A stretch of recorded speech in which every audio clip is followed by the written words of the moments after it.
Hello, everybody, and welcome to another episode of Sobriety and Everything Else. My name is Eric Andrew, and I am your friendly neighborhood host, coming to you live, sort of, from my dining room studios. And I'm really glad to be here. And guys, guess what?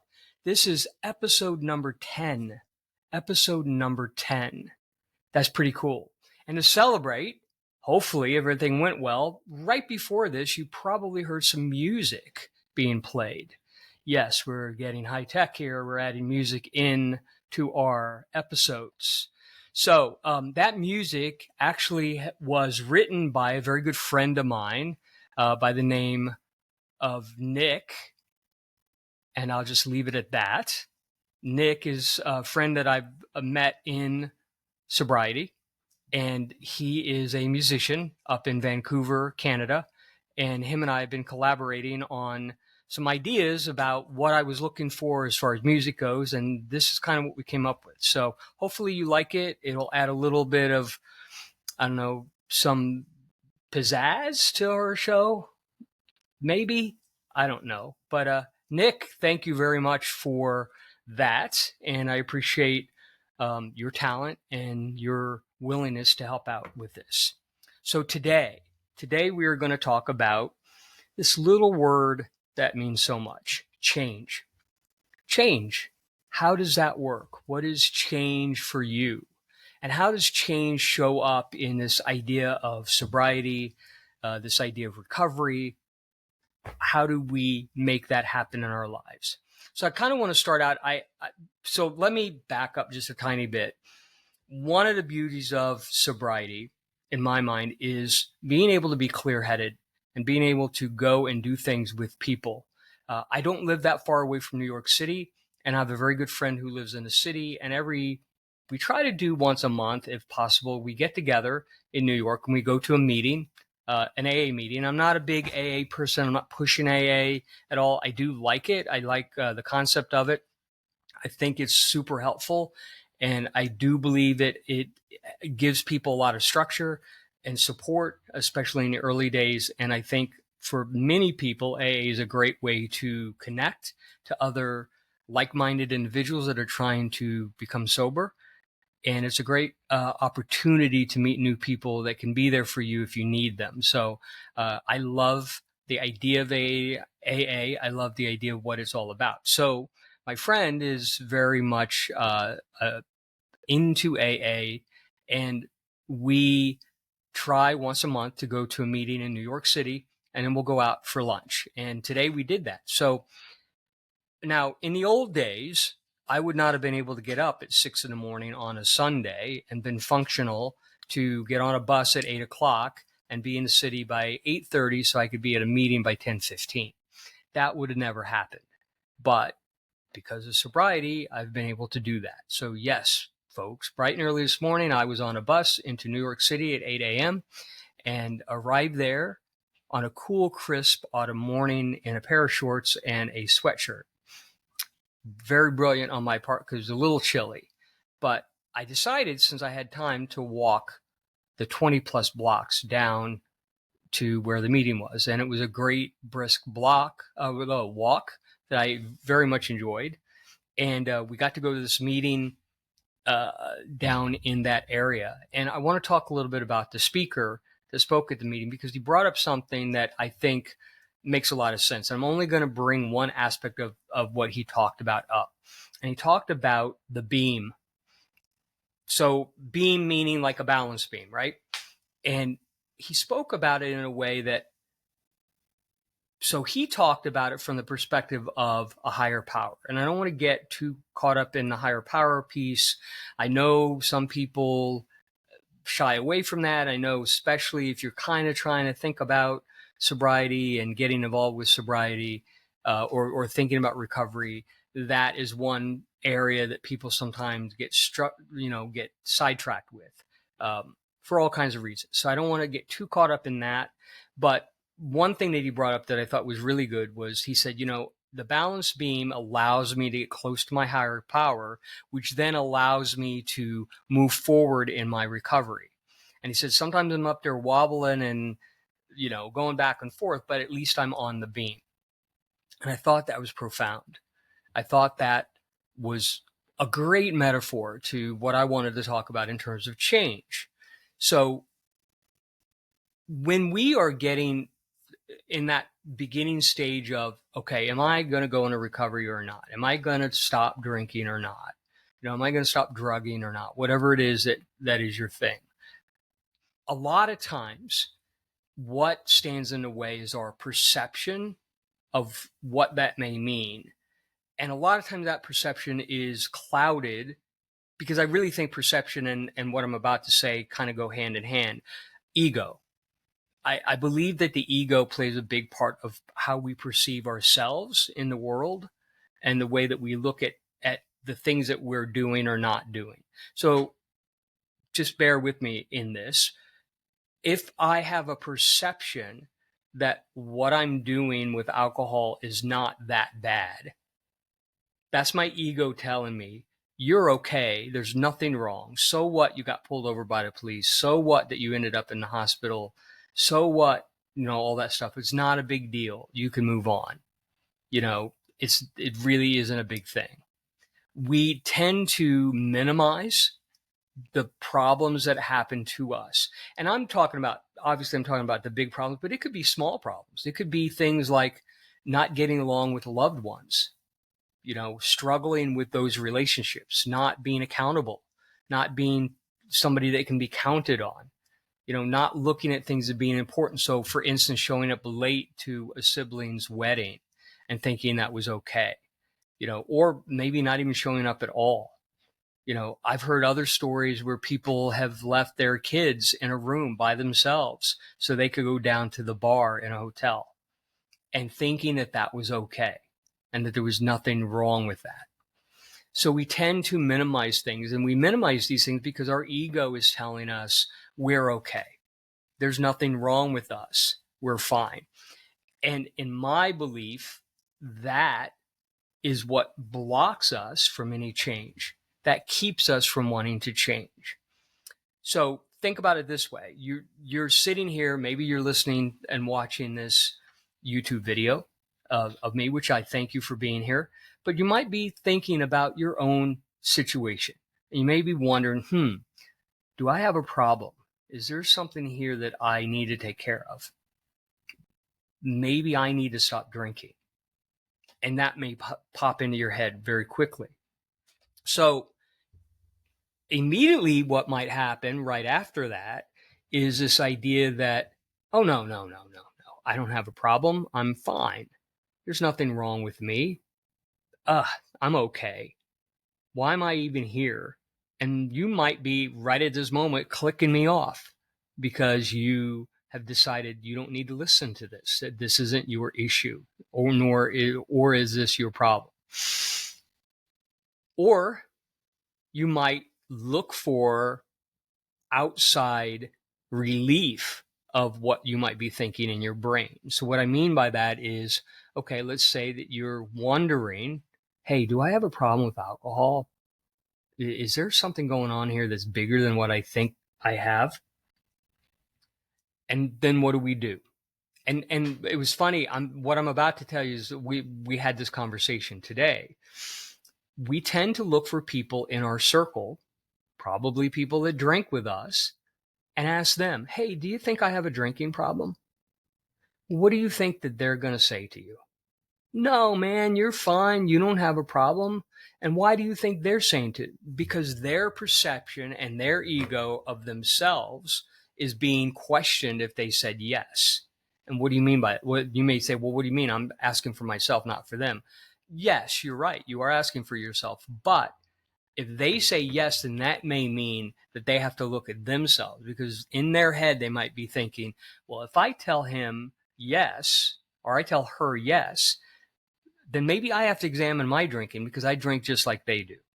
So I don't want to tell them yes because I don't think I have a problem. So therefore, I'm not going to tell them yes. So what ends up happening? They tell you, no, you're fine, and even if something bad had happened, they may say, you were just in the wrong place at the wrong time. That could have been me. That could have been anybody. Don't worry about it. You're fine. So everybody's ego is stroked, everybody's feeling good about things, and life goes on, right? And we keep trudging down this road that's not going to lead to a really good place as we move on. Or at least it didn't for me. Maybe for you it will, but my experience in my life and what I've seen from other people, it has not been a good road to be trudging down. So how do we change? How do we let go of our ego? How do we let go of this problem of believing that we're okay? That's a tough one. That's a really tough one. And because first off, I think everybody's different. We're all different. We all have, a lot of times in the world of recovery, they'll talk about bottom, and they'll say everybody has their own bottom. So you can't look at what one person's bottom is and compare it to someone else and say, well, when they get to that place, they will feel the same way. They may not. They may not. Listen, I had multiple DUIs, and there were many times, and you will hear from many people that really don't have problems or catch their problems early after the very first time that they might get a DUI. That's enough. And they stop, or they look to get help. They look to try to stop and move their life forward in a more positive way without the substance. Me, the first one, I finished what I had to do. I did the thing that the courts told me to do, and I kind of put it in a nice little box and moved it onto the shelf, and I forgot about it until the second one came. Did the same thing, got everything done I had to do, did all the mandates that I was told to do, put it in a box, put it on a shelf. Then the third one came. Now, this didn't happen all at once. This happened over a lot of time. The third one came, then the fourth one came, and it was only when the fifth one came that I finally realized something had to change. And even with that, I was still fighting it. It still took me another 2, almost 3 years before I actually quit. And even in the quitting, and here's where the interesting part comes in. Even in the quitting, I still didn't completely change. I needed to change more. So this next word I'm going to bring up now, this is a word you will hear in the first step in AA. So if you decide to go the AA route, you will hear this. But even if you don't decide to go AA route, you will find this word pop up in the idea of recovery. And it's the word is surrender. So what does that mean? A lot of times we look at surrender and we think of, we might think of two sports teams, right? And one team beats the other team, so the other team surrenders and they've lost, right? We might think probably more often than not, we think of surrender in terms of war. One warring faction beats the other warring faction, and that one that got beat kneels in front of the one and puts their head down and says, "We surrender," and puts their sword or their gun or whatever it is they have down in front of them, right? And we call that surrender, giving up. So we look at surrender sometimes as giving up, quitting. And we maybe attach some more negative connotations at, like, I'm a loser. I'm not a winner. I don't know how to win. And so because of that, our ego and our perception won't allow that to happen. And so we don't want to surrender. We don't want to give up. We don't want to quit, because those words have this negative process in our brains that tell us, it makes us look like we're a loser, that we're weak, that we are not strong, that we can't fight, right? I will argue with you right now that surrender in the terms of recovery actually means the opposite of that. It requires strength to surrender. It requires vulnerability to surrender. It requires an ability to see beyond what you think is reality and realize that what you've been doing is hurting you. And not only hurting you, but hurting the people you love and care about, and hurting your future. And you can't do that anymore. You will not do that anymore. For me, how did it show up for me, at least initially? It showed up for me in terms of, and this is why I'm saying to you that it took time to really get there. Initially what it looked like for me was, I can't do this anymore. I'm going to lose my job.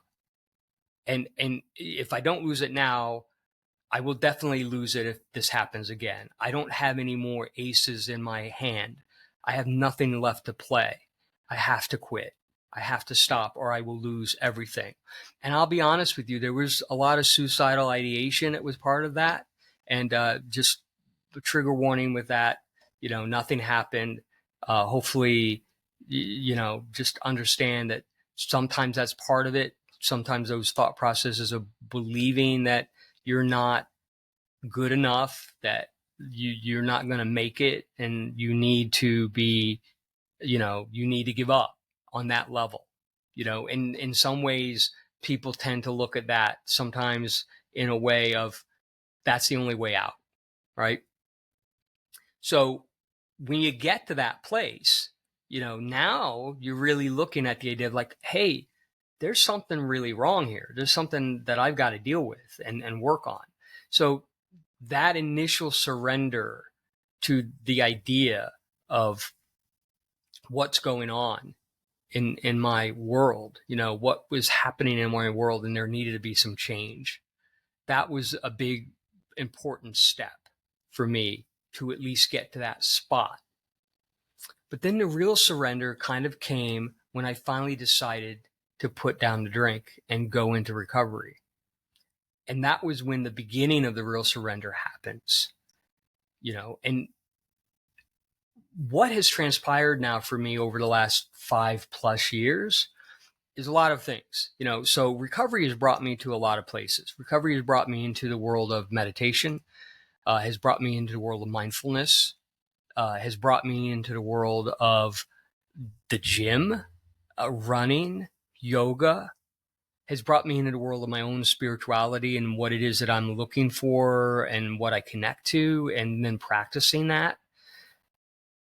It has brought me to the doorstep of really understanding that word surrender and what that truly means for me and my well-being moving forward. And in that understanding of surrender is where change happens, because my ego is put aside. My perception of the world, the way I was perceiving the world, is put aside. And in my perception of the world, I viewed the world as, it's your fault that I'm here. You're doing this to me. This is happening because you are doing this to me. So I looked at people in my life that I felt weren't doing enough to help me, that I was this martyr and everybody else had these great lives and I wasn't going to have a great life. I looked at, relationships, and especially with women, and blamed women for all the problems of why I couldn't keep a relationship going. When in reality, I had to look at myself. And, I always like to talk about it this way. Recovery for me, and my understanding of my perception and ego and how I needed to get away from that, was when I went into recovery, I had blinders on. So kind of like this, I was looking only at my problems and me and, all the bad out there in the world and all the stuff. And I could not see the rest of the world. I could only see what was within these blinders, right? So when I started to get rid of the ego and the perception of my world, and I started to surrender, the blinders started to go away. And when the blinders went away, I could see the bigger picture. And the bigger picture for me included so many more things in life than just what I thought life was about, and has that been easy? No. Is that something that is a struggle? Yeah, it is.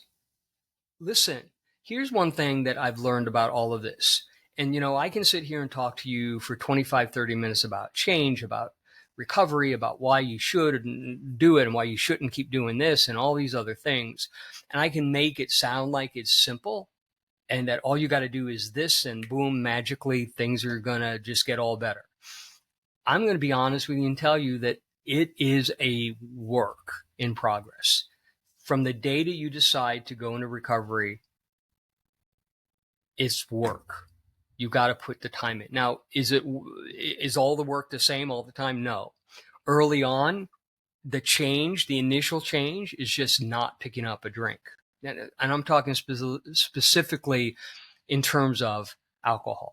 All right. Because that's really where my struggle is. So the first change was changing my behavior of picking up a drink. And so I had to go through this process of, why am I doing this? Why do I want to go to that when this thing happens? Why do I want to go to that when that thing happens? And I had to start incorporating different types of tools. One tool that was, and I've mentioned this before in here, but one tool for me was understanding this idea of HALT, HALT. H being hungry, A being angry, L being lonely, T being tired. And so, and in that, what I had to create was space. And so the space between this idea of wanting to have a drink and then actually having a drink. So that space in between there. And in that space, I would go through this process of, why do I want this drink? Why am I so revved up that I need a drink? Is it because I'm hungry? And so that's made me irritable. And so I'm thinking a drink would just solve everything. Am I angry over something? Did something happen at my job? Did something happen with someone in my life? Maybe I'm angry at the grocery store clerk who didn't count my money out right, and now I'm $1 short. I mean, stupid stuff, because in early recovery, that's who we are. We're still these very, we look at little things like that and we can get revved up over that. So was it stuff like that? Was it angry over whatever, it could be 100 million things, but am I angry over something? Am I lonely? Listen, we can be in relationships. We can have a loving family and still get lonely. That there's loneliness happens to people who have all these other people in their lives all the time. You can be lonely in a room full of people. So loneliness is going to happen to all of us, where we just feel like we're on our own, that there's nobody that gets it, nobody that understands us, nobody that's around. And trust me, in early recovery, for the early recovering alcoholic, that happens a lot. It happens a lot, because it probably was happening. I mean, at least I know for me, I can speak for myself, and maybe some of you can relate to this, but I know early on, and even when I was still drinking towards the very end, I felt loneliness all the time. Part of it was because I tended to drink alone most of the time, especially when I was heavily drinking. And if I did drink at a bar with a friend, I was more into, getting the next new IPA and trying more and more and more and sitting at the bar and drinking, versus really having a conversation with anybody, really getting to know anybody. So I was lonely even sitting at the bar with a friend. That would happen to me. So lonely being in my car driving home from work, lonely walking into my condo by myself with nobody there to talk to, lonely because I'm the only one that believes something and no one else believes it, or I can't find somebody that believes it, or lonely, just the idea of it. Or am I tired? Did I not sleep well last night? Or have I maybe not been sleeping well for the last week? So a lot of what's happened for me is this idea of really checking in with myself, really checking in. And not only just, it started out with that in terms of trying not to pick up a drink. But as time has gone on, this is worked out in terms of everything now that I do, is checking in with myself, checking in with my body. I do a lot more athletic types of activities now than I ever did when I was drinking. I hike, I run, I do yoga, I go to the gym. So I'm constantly checking in with my body. I'm constantly listening to my body. And especially lately, because I've gone through a couple injuries over the last couple of years. So I've really been paying attention to what my body needs, when my body needs to rest. when my body needs to not go to the gym or not run, and that can be hard because I want to constantly be active. And sometimes I just have to take a day and just do pretty much nothing and try to just let my body catch up, just rest a little bit and feel better. And I know when I take that time, it does feel better. And it helps me on so many other levels because it helps the way that I think. It helps the way that I feel about myself and feel about the world around me. And all of those things played a role in why I was drinking. All of those things. So change has really evolved for me, and it includes a lot more things.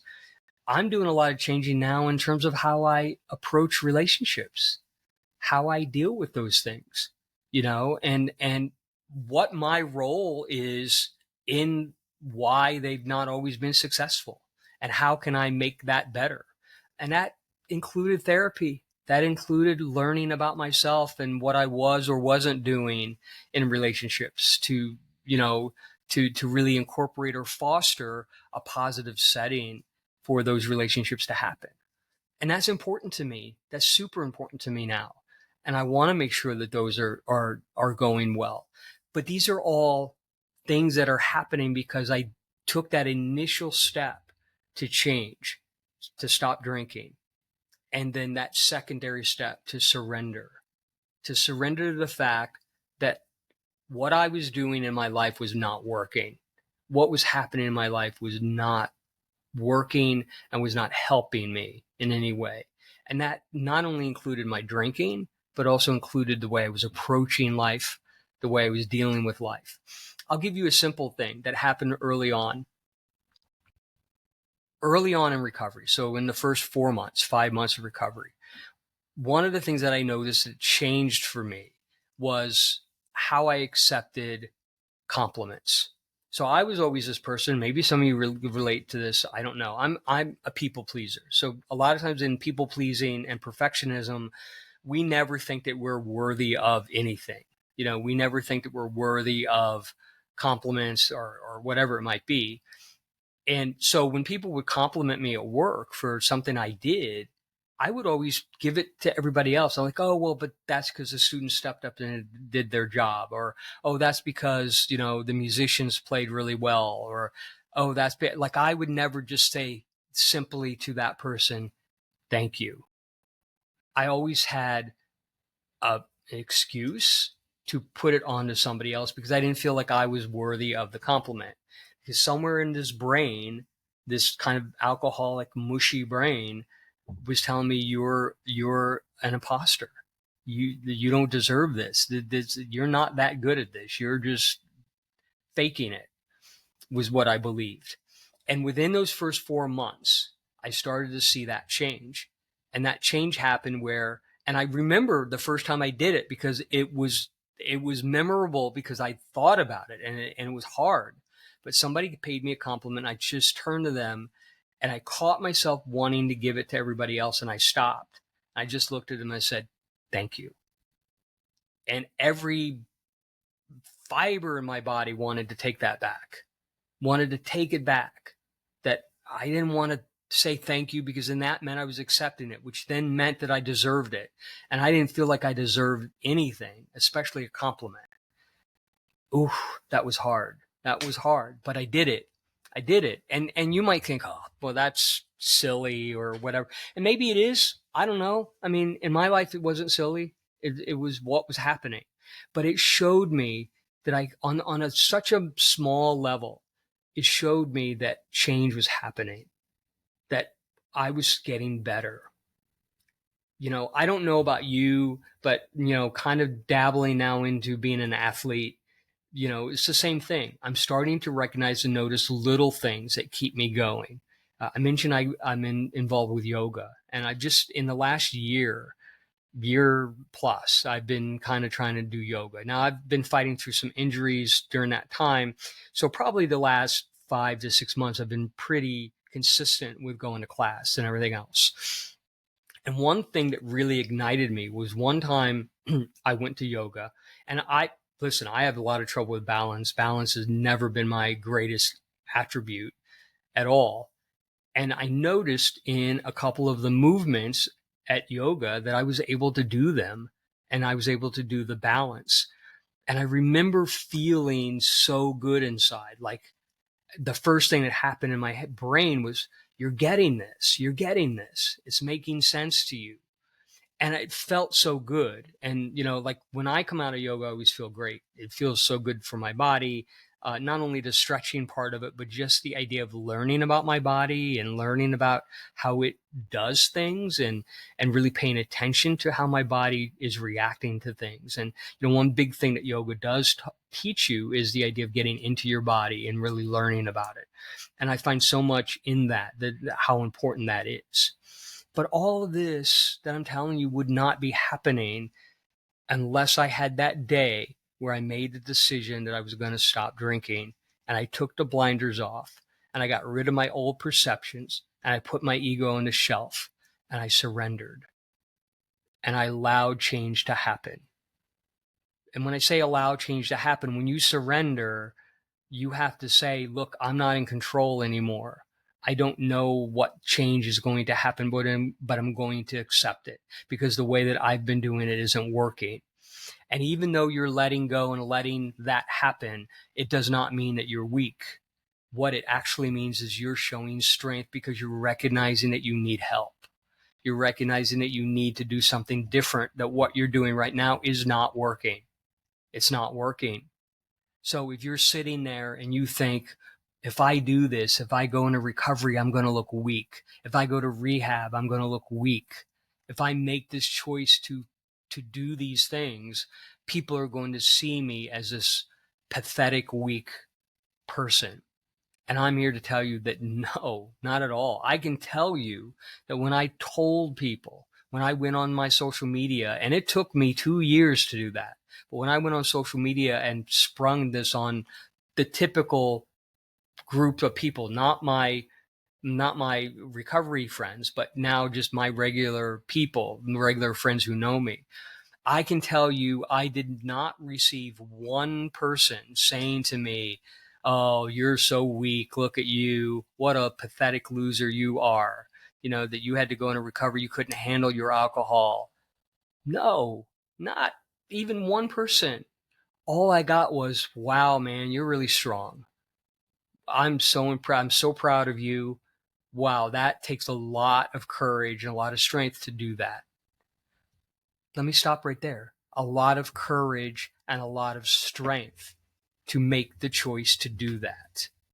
A lot of courage and a lot of strength to make the choice to do it. So I'm telling you right now, if you are sitting there and you are watching this and you're paying attention to this idea and you're in your head questioning, do I have a problem? Do I need to quit drinking? I'm telling you right now, the greatest courage and strength that you can show is to say yes, and I need to change my life. I need to change.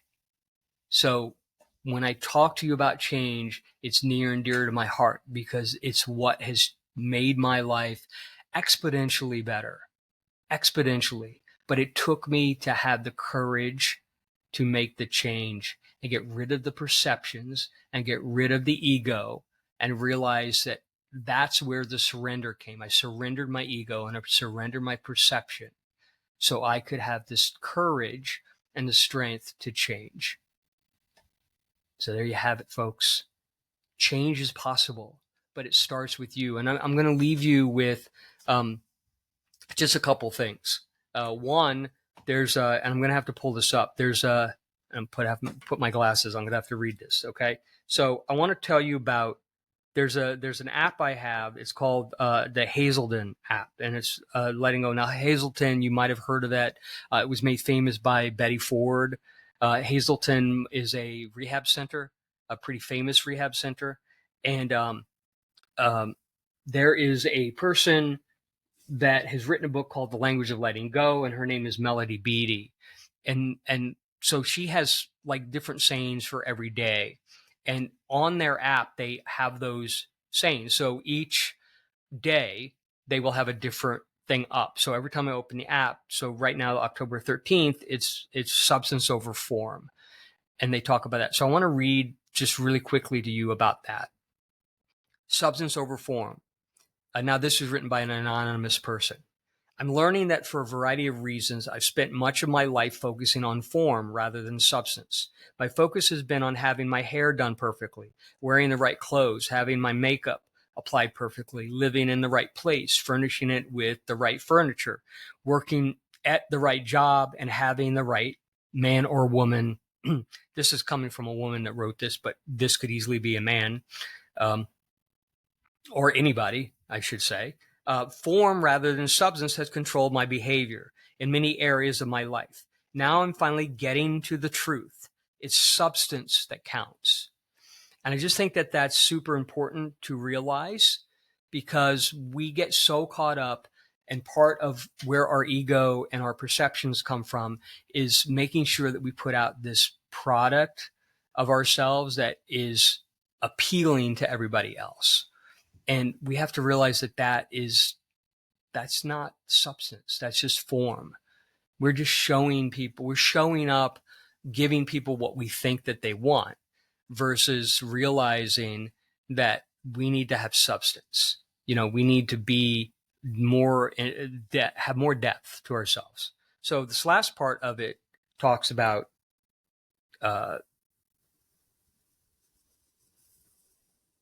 form is, so this is what Melody Beattie talks about. Form is the outline. Substance is what fills it in. We fill in the outline of ourselves by being authentic. We fill in the outline of our life by showing up for our life and participating in to the best of our ability. Now, in recovery, we're learning to pay attention to how things work and feel, not just what they look like. All right. So a lot of us get involved in this game, and our perception, our egos tell us, well, I need to show everybody how great I am. When what we really need to do is let people see the substance that we're about, the authenticity that we're about, the things that we stand for, our values, our morals, and stand up for that. And all of that happens the day you decide to change. All of that happens the day you decide to change. I'm going to leave you with one more thing. There's another person, and I will drop all this into the notes. There's another person by the name of Laura McKowen, and she wrote a book called We Are the Luckiest. And I know I've mentioned her name before. She's one of my heroes in all of this, and in the world of recovery. And she has her own group of recovery people. It's called the Luckiest Club. And you can look it up online, especially if you're looking for things online other than AA, groups that deal with recovery. The Luckiest Club is one of those groups. Another group is a group I've been involved with both of these groups. But the group I've been involved with the longest is called Recovery Elevator. They have their own online presence as well. So you can look either one of those up if it's something that you might be interested in. That's not why I'm bringing this up, though. I'm bringing this up for one thing. She talks about 9 things. I'm only going to talk to you about the first 2. So a lot of times in recovery, we find as we move along the road that there might have been other things that have played a role in how we got into the situation we got into with alcohol abuse. And so in her 9 things, the first thing she says is, it's not your fault. Meaning, this could be family traits. This could be just how you deal with life, and you didn't know how to deal with life. You weren't given the tools to deal with pressures. And so the only thing you learned from watching friends, maybe watching your family, people around you, was this idea of have a drink. That'll calm you down. And so that's what you did. The second part of this, the second thing that she says is, but it is your responsibility. And what that means is, and to all of you, what that means is, if you're sitting there and thinking that you have a problem, if you're sitting there and realizing that a lot of your family, a lot of your friends, a lot of your relationships have been suffering because of the way that you do things, maybe you've lost a job. Maybe you've lost your license. Maybe you've already been to rehab before, and now you're looking at maybe going again. All of these things, and you keep fighting it, and you keep fighting against it, and you keep blaming other people and other situations for it. You have to stop doing that. Part of the courage in all of this, part of what makes you strong, is realizing that this is my responsibility to get well. This is my responsibility to make my relationships, help my relationships get better. This is my responsibility to show up as the authentic person that I am and not the drinker that I have been. That's up to you. So as I sign off today, I wish you all the courage and the strength to make the decision that you need to make. But I will tell you right now that when you make that decision, whichever it is, it shows your ability to step up. And you are not weak. You are strong. So have the courage to change. Have the courage to get on the beam. And no matter how wobbly you might be, stay on that beam, because that's where it all begins. Thank you all for listening and watching this. And again, applause for Nick for the music that you're about to hear again. And guys, we just finished episode 10. We're doing this thing. We're making it work. All right. So love you guys, and I will see you in 2 weeks.